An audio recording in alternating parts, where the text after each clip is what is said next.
call George Ziegler.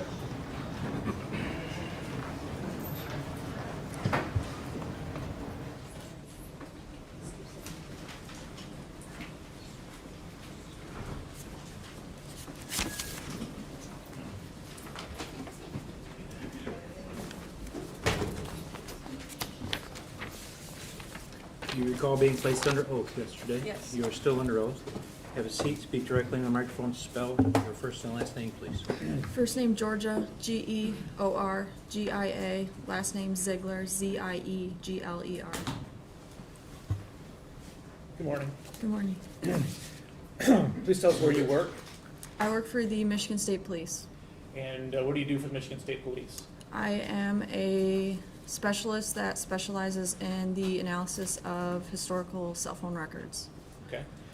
How long have you been employed with Michigan State Police? For about 5.5 years.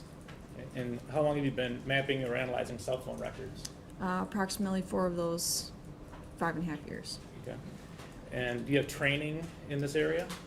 Yes, I have over 200 hours of training specifically related to the mapping and analysis of historical cell phone records. Okay. And approximately how many cases have you worked on where cell phone records were involved? Probably over 50 cases where cell phone records were involved. Some of those cases may have one cell phone to be analyzed or set of records, and I've seen up to 12 sets of records where each set of records contains multiple files with hundreds, if not thousands, of rows of data to be analyzed. Okay, thank you. And what is your experience with analyzing large data sets? When I first started with the Michigan State Police, I was a strategic analyst, and I dealt with a lot of large data sets and looking at trends in the data for long-term action. And then after that, I transitioned to a tactical analyst, where I started working with cell phone records and other data sets to produce actionable information for law enforcement. Thank you. Your Honor, I'd proffer this witness as an expert in cell phone record analysis. Yes, because we haven't gotten to the other facets of whether this is the product of reliable principles or methods. So whether she may be qualified in other cases, I am at this point objecting to her testifying as to an opinion in this case because the other prongs of MRE 702 have not been addressed. What methods do you use in analyzing cell phone records? Typically, we utilize different softwares to... Object because typically that does not address... she may have done something in 99 other cases. My concern is what was done in this case. If you could answer that question. In this case, I utilized 2 different softwares to process the data. Both of those softwares have been validated in the eyes of the court. And do you, That last part, could you say that again? The softwares I've used have been validated in the eyes of the court. do you go a step further besides just using or relying on the software itself? Yeah, whenever we have material coming to court, we have to send the report through a peer review process. Court-related materials going through a second layer of peer review. And additionally, me as the authoring analyst, I spot check the records to make sure that the data is being represented accurately in the report. Okay, and how do you do that? How do you spot check it yourself? So basically I take the raw material or the raw records, I compare it to what's showing in the software, and I map the points by hand to make sure that the orientation in the software is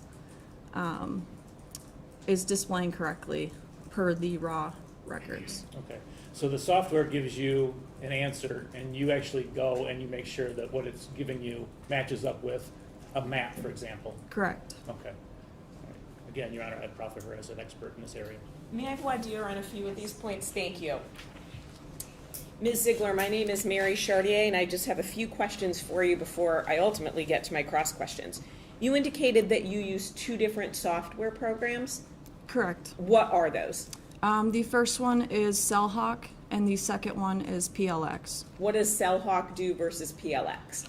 So they do the same capabilities. I utilized CellHawk specifically for the mapping portion of the cell phone records, and I utilized PLX for more of the analysis portion. And you used both of those in this case? Correct. When you said the software has been validated in the eyes of the court, what do you mean by that? It's been accepted as a valid software or reliable. Method, is that what you mean? Yes. Oh, okay, great. In what courts?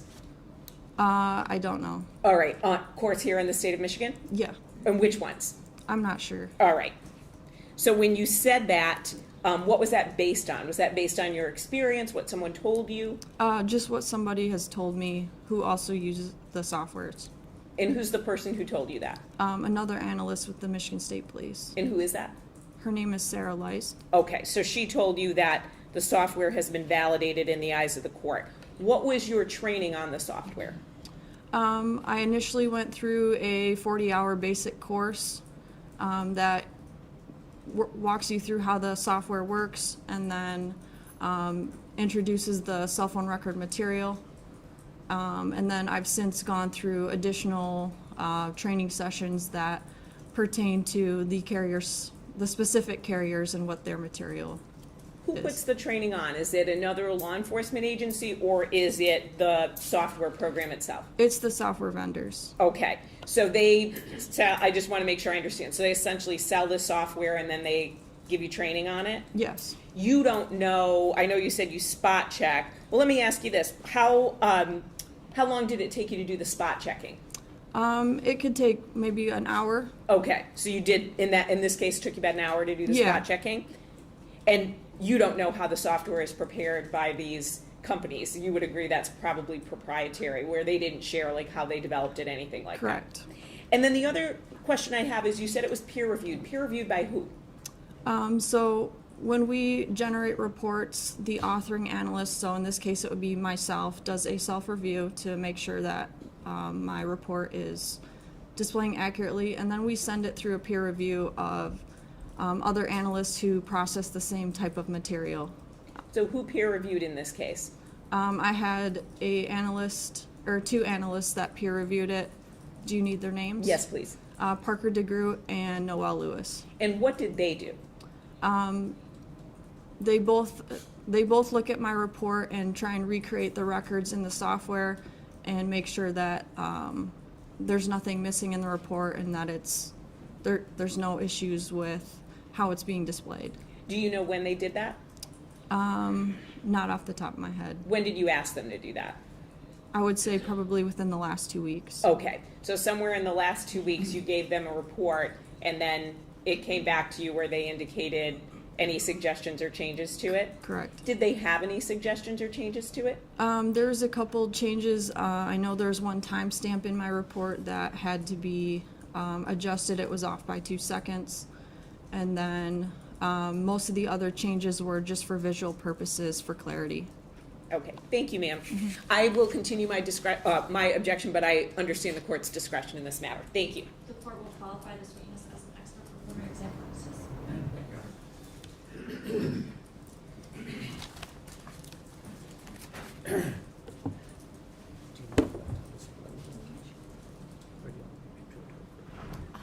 You mean this right here? Correct, or Are slides. you getting it in as an exhibit, or is it Yes. just for demonstrative?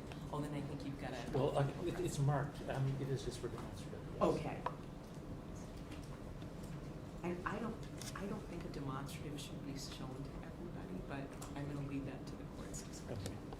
Okay. So you're okay if I show it? Or show it to the witness? So that's what I'm asking, do you want me to show it to her before I display it? I don't think, I guess we were having this conversation, the court should be involved. I don't think that a document that is not being admitted as an exhibit should be shown on the display. And that is my objection. Mr. McCready wants to show it to the witness and put it on the display. So given that we cannot come to a meeting of the minds, I thought we should end our conversation and then let the court determine.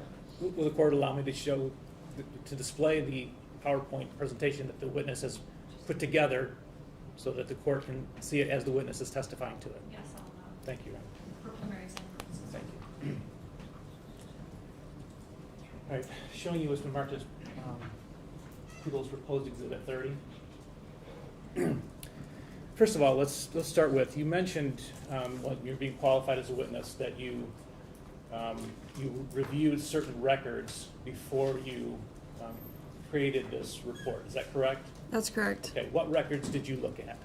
I looked at records that came directly from the cell service provider. So in this case, in the exhibit here is going to be from Verizon. Okay, so Verizon Records is what you're relying on, yes. Do you know whose Verizon Records? The subscriber? The records are associated to D. Warner. Okay. So this is from Dee's phone? This is from Dee's phone number on Verizon, correct? Did you also analyze Dale's phone records from Verizon? I did. Okay. And what about any exigent records from Verizon? I did. Okay. And that was regarding whose phone? The exigent records were related to D. Warner's phone number. Right. And what about any iCloud records? I did, yes. And who's that in relation to? D. Warner, And her phone? yes. Okay, thank you. So, what were you asked to determine in relation to those phones? Let's start with Dee's phone in particular. Basically looking for a last activity on the phone on the Verizon network. Okay, were you able to determine that? Yes. Okay, when was the last time her phone was active on the Verizon network? The last available network interaction would have been at 7:14 in the morning. Okay, and referring you to the exhibit, is that represented on that page? No, this is, Okay, so what is the last connected data usage? What is that referring to? that is the last internet access from her phone number on the Verizon network occurring at 7:01 on April 25th. So is there a difference between data connection and a voice connection? Yes. Could you explain that? So a voice connection is going to be if you're making a voice call or receiving a voice call on the network, and a data connection is going to be anything that requires internet that is provided through the Verizon network. Okay, and do the records you reviewed make a distinction between those two things? Yes. Okay. And so this slide indicates the last data session, is that right? That is correct. Okay, thank you. Were you able to determine the location of the phone the last time that it registered to the network? Yes. Okay. Tell us, does this slide represent that? Yes. Can you tell us what the blue pin is in the middle of the slide? The blue pin is going to represent the Munger Road property. Okay. And could you tell us what the arc on the south end, what does that represent? So the arc is going to represent the distance from the Verizon tower that the network is estimating the device to be at. Is that network tower represented on the slide? That, yes. Is it, where is it? So we have two towers displayed on this, one at the south side and one at the north side of the residence. And those are both being communicated with the D. Warner phone. Okay. Are the times that the phone connected to those two towers, is that represented on this slide? Yes. How is that? There's a call-out box pointing to each of the towers and sectors that are being utilized by the phone with the timestamps associated to the time that those were registered and the approximate distance from tower. Okay. Do these times represent phone calls or something else? So the time indicated in black is going to be that data session that was displayed on the previous slide, and the white timestamps are going to be the network communications with the device. Okay. So do we know if those are phone calls or something else? They're not phone calls. They're not they're not anything that the user generated. It was a network generated event. Okay, and what does that mean, a network-generated event? So basically, when you have a phone connected to a network provider or a cell service provider, that cell service provider is going to communicate, the towers are going to communicate with the device just behind the scenes. You don't have to be interacting on your phone or anything for it to occur. These records are just going to generate on their own based on Verizon's needs. And so that's what these records represent. So does that mean that Verizon needs to know where the phone is so that if a phone call comes in, it knows what tower to send it through? Correct. Okay. So how does the distance from the tower to that arc, how do you know where that arc goes? The distance is provided in the records. Okay, and so you map that distance onto this slide? Correct. Okay, and what is is there a variation? Why aren't all the lines overlapping for the northern arc or the southern arc? I'm sorry, say it again? Why isn't there just one line for the south and one line for the north? Why are there multiple lines?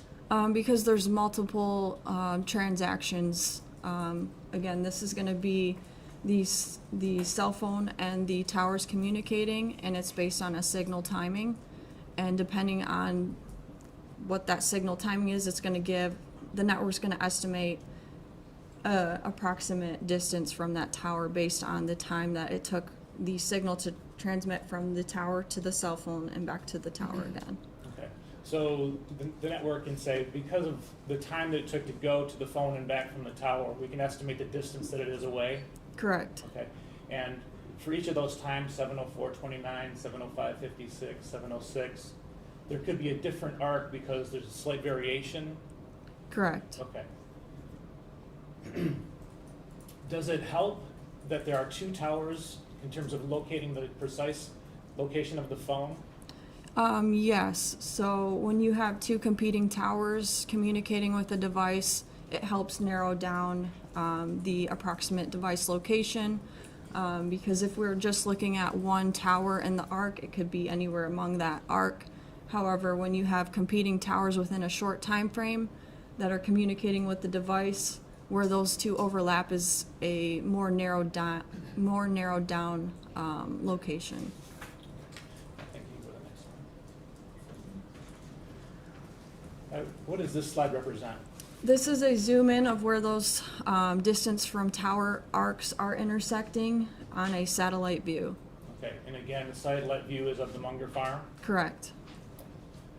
So those are the same arcs you can see from the south tower and the north tower, correct? Correct. All right.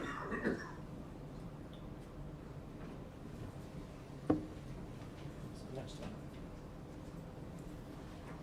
Okay, besides the location, did you look for any activity from Dee's phone? Yes. What was the time range that you looked for? What do you mean? So were you looking all of the calls that came in or that she made, or just a certain time range? Looking for the last outgoing activity on the phone. Okay. Time range around the 24th and the 25th. Okay. All right, so does this show this shows, well, tell us what this shows first of all. This is going to be the call activity, the last call activity on the D. Warner device that was through the Verizon network. I included the last connected call on the 24th, as well as the next incoming calls that occur on the 25th. Okay. So what does this show about any calls that she would have made herself? The last connected call on the Verizon network. I'm going to object. I think this shows the last call the phone made, rather than she made herself. I Fair don't know enough. how that witness could know that. Fair enough, Your Honor. So this is just calls that were made from that phone ending in 6797? Correct. Okay. So what does it show about the last call that was made from that phone? The last outgoing call that was made from the device ending in 6797 occurred at approximately 4:47 p.m. on April 24th. Okay. And so all the rest of those calls, what do they represent? Those are the subsequent calls on the Verizon network to that phone number. Okay. And can you tell whether she answered any of those, whether the phone was answered, I'm sorry, when any of those incoming calls came in? Correct. They were all forwarded to voicemail. Okay. So is that indicated in the bottom row of that slide? Yes. Okay, and how so? This is just a visual of the incoming calls that were handled by voicemail through the duration of the records. Okay. So I don't know if we've covered this. What is the duration of the records? I believe it was March 28th, 2021 through April 28th, 2021. Okay. So from the 30th of March up until the 24th of April, the most calls that were ever went to voicemail was 2 on any given day. Correct. Okay. And then what happened on the 25th, Sunday the 25th? You see an increase in the calls being handled by voicemail. Okay. And so were there 75 calls that went to voicemail on Sunday, the 25th? Correct. Okay. 43, 33, and then 16 on the 28th. Correct. Was there any data, user-activated data transmission after the 24th? After the first one you showed, the 701 on the 25th. I'm sorry, let me back up. I withdraw the question. Sorry. Here's what I'm trying to get. What does this slide represent? This represents the last, sorry, there's a glare on the screen. These are the incoming and outgoing calls and texts between March 28th and April, I think it says 18th, is that right? It does, yes. Why did you only go to the 18th? Because that was the last available iMessage, that was the last available iMessage content. Okay, so in terms of, you say iCloud, iMessage on this slide, what would we be talking about with iCloud, iMessage? These are going to be internet-based messaging. Okay, like texts? Yeah, like Okay. texts. So we don't have any text that went through iCloud after the 18th, is that correct? Correct. All right, so if we wanted to take a picture of how often she used her phone for calls, texts, this would be the most accurate way to do that, correct? Correct. All right. So this, what does this show in terms of, do you have an estimate of what her average daily phone usage was between calls and texts? I have the average up there on the top. It's going to be about 307 interactions via voice or text within that time period per day. For those 22 days? Yeah. Okay. Do you have the records of any outgoing texts or voice calls after the 25th? Yes. And how many of those were there? After the 25th, Correct. outgoing, Correct. 0.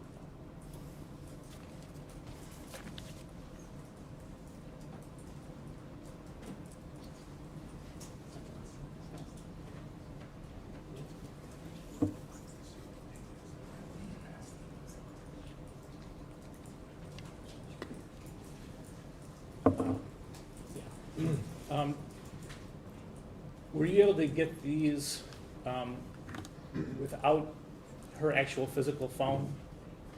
Yes. Okay, so you never analyzed her phone per se? Correct. Okay. And then I just wanted to be clear about the data session at 7:01 on the 25th. Do we know if that was user activated? There's no way to tell. Okay, thank you. Nothing further.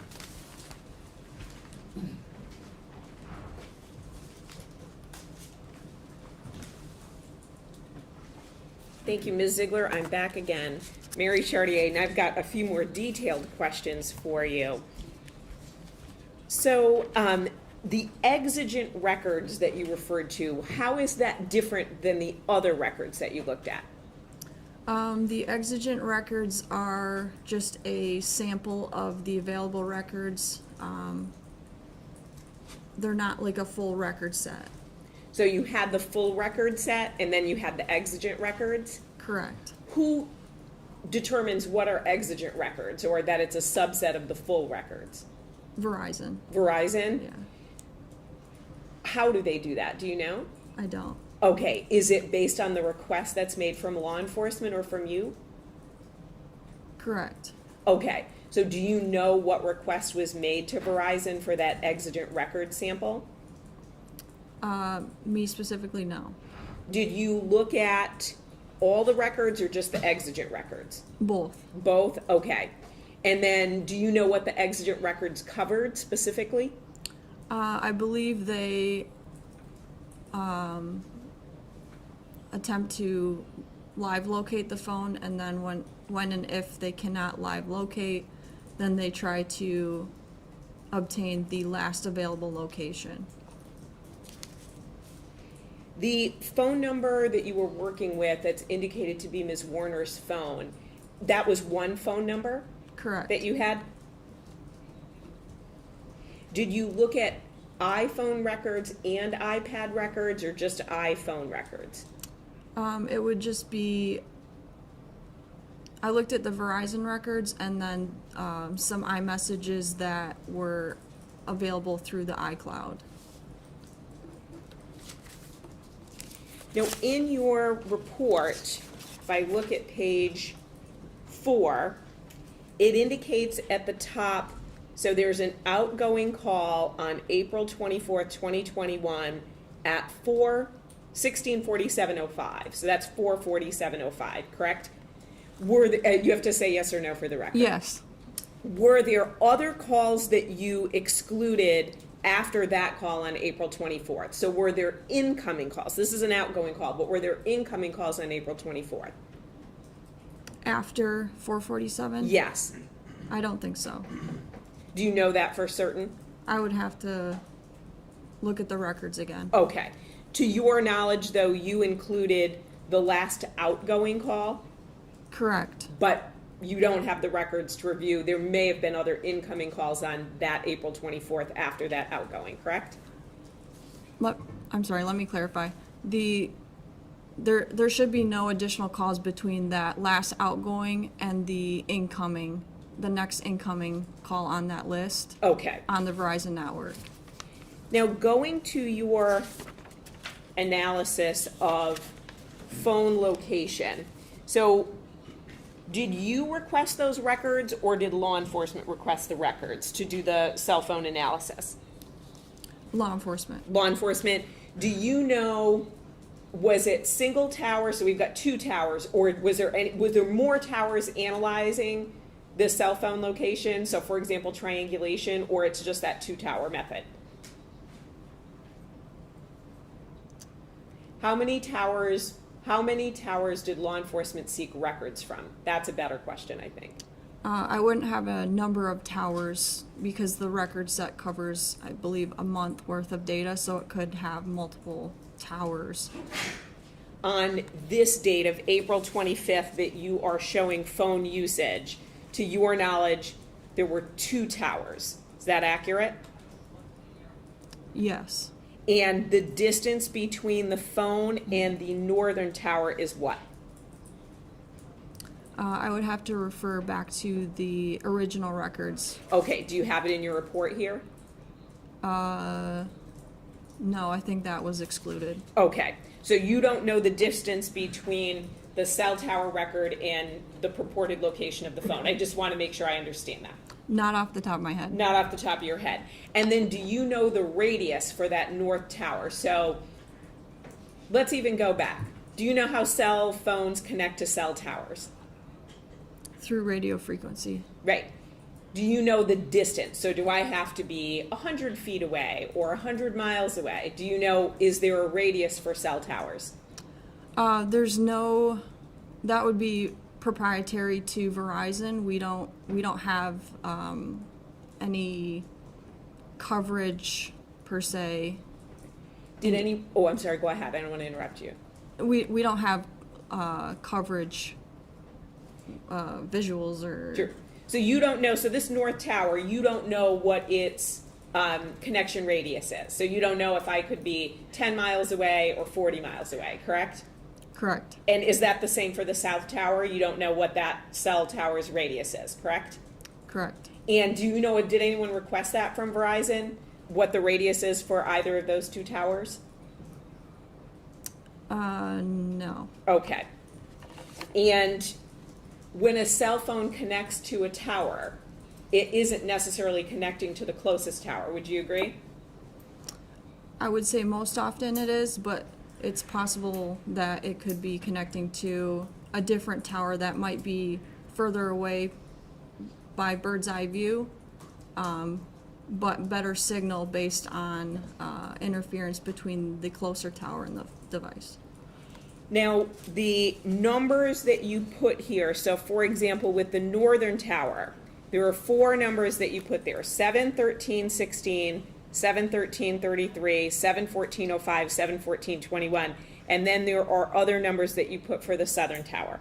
So for example, there's a southern tower where it's, according to you, pinging at 7, 13, 11, and then the northern tower, it's pinging at 7, 13, 16. Do you know why it's connecting to both towers? Essentially, your phone is going to constantly be analyzing the network environment and communicating with available and nearby towers, so that if a call is initiated or any usage on the network is needed, your phone's going to know which tower is going to have the best available signal to provide that transaction. So I want to make sure I understand you. So for example, if a phone call had come in at 7:13:12, it sounds like the best available signal would be from the southern tower, but if a phone call had come in at 7:13:16, the best available signal would have been at the northern tower. Is that a good summary of what you were indicating? I guess I wouldn't know that necessarily indicates that those are the best available towers. Those are just the network interactions with the device. So the device is reading those 2 towers. So you don't know for certain what tower it would connect with. It could connect with either of those 2 towers. Right. It would have, in order for me to determine what the best available tower would be to serve that device, I would have to have an actual call or transaction on the network. That tells me whatever tower is being utilized at the initiation of that is the best available. Is it accurate to say that, at least based on what you analyzed, if a call were coming in, either one of these towers, it could be connecting, the phone could be connecting to either one of the towers, just depending on what's going on at the time that the call came in? Yes. Thank you. Is there any indication that the phone was moving when it was making these connections? Or can you not tell that from the data?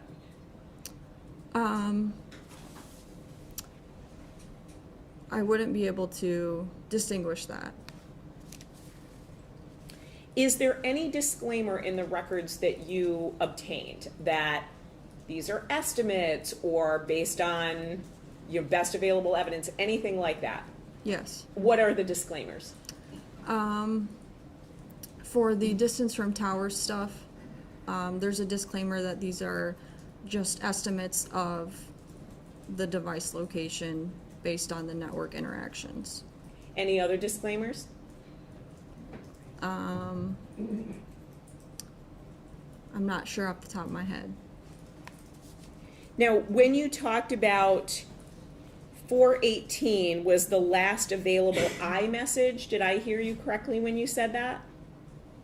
That was, so is that the last available message that you got on the iPhone? From the iCloud. From the iCloud. Would that also pick up messages, for example, that were done using an app? So for example, Snapchat or WhatsApp. Does it connect Or would it give you those messages? No, I specifically isolated it just to iMessage.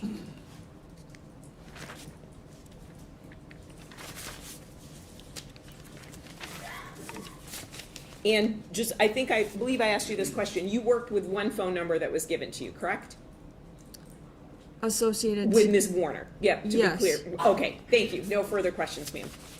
Can you read your question? Yes, very good.